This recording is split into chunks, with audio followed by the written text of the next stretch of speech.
Si vous êtes marié ou pacsé, accrochez-vous. À compter du 1er septembre 2025, un changement fondamental est entré en vigueur. Jusqu'à présent, l'administration fiscale appliquait par défaut un taux de prélèvement unique pour l'ensemble du foyer. Cette ère est révolue.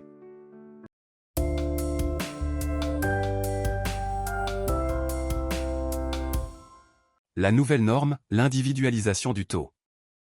La loi de finances pour 2024 a instauré une nouvelle règle par défaut, le taux individualisé. Chaque partenaire se voit désormais attribuer un taux de prélèvement calculé sur ses propres revenus. Bien que le montant global de l'impôt de votre foyer fiscal demeure inchangé, sa répartition est profondément modifiée. Cette mesure a pour objectif de corriger une iniquité souvent décriée. Sous l'ancien système, le conjoint aux revenus les plus faibles pouvait se retrouver pénalisé par un taux de prélèvement disproportionné, hérité du taux global du couple.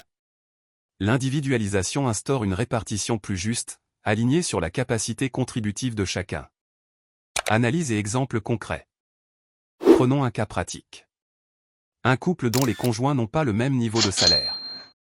Avec l'ancien système, taux du foyer, le taux unique, calculé sur la somme des revenus, était appliqué indifféremment aux deux salaires, entraînant une retenue sur salaire trop élevée pour le conjoint aux revenus les plus modestes. Avec le taux individualisé, le conjoint qui perçoit le revenu le plus élevé se voit appliquer un taux plus important, tandis que celui aux revenus plus modestes bénéficie d'un taux réduit.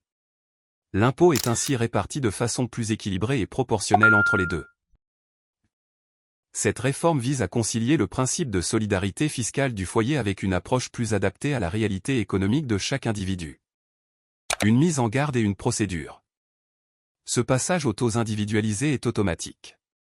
Il ne requiert aucune action de votre part pour s'appliquer. Cependant, les couples qui souhaitent conserver l'ancien système, le taux unique du foyer, ont la possibilité de s'y opposer. Vous devez en faire la demande avant la date butoir, au choix. En utilisant le service en ligne « Gérer mon prélèvement à la source » sur le site impôt.gouv.fr.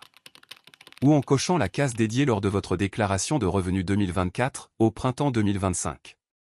Cette évolution, loin d'augmenter votre charge fiscale globale, vise à moderniser la gestion de l'impôt à la source. Je vous invite fortement à vérifier votre situation fiscale sans délai et à anticiper les démarches nécessaires avant l'échéance de septembre 2025. Les impacts de la réforme fiscale sur les ménages. Cette réforme fiscale est susceptible d'impacter différemment les contribuables au sein des couples mariés ou pacsés, dans la mesure où elle tend à défavoriser les conjoints dont la rémunération est supérieure. Dans le cas où le salaire de l'homme est plus élevé que celui de sa partenaire, ce qui se vérifie dans une écrasante majorité des cas, soit 80% des foyers, l'individualisation du taux de prélèvement à la source, qui prendra effet prochainement, entraînera une augmentation de la pression fiscale. En effet, ce taux individualisé sera plus élevé que celui précédemment appliqué à l'ensemble du foyer fiscal, ce qui se traduira par un montant d'impôt plus important pour le contribuable concerné. À l'inverse, une majorité de femmes mariées ou pacsées bénéficieront d'un taux de prélèvement individualisé plus faible. Cette baisse du taux de prélèvement aura pour effet de réduire, voire d'annuler, la retenue à la source sur leurs revenus personnels.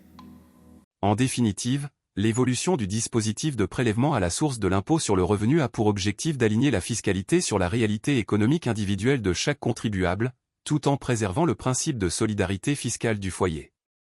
Merci d'avoir suivi cette vidéo. Dites en commentaire votre point de vue concernant la réforme instituant le taux individualisé.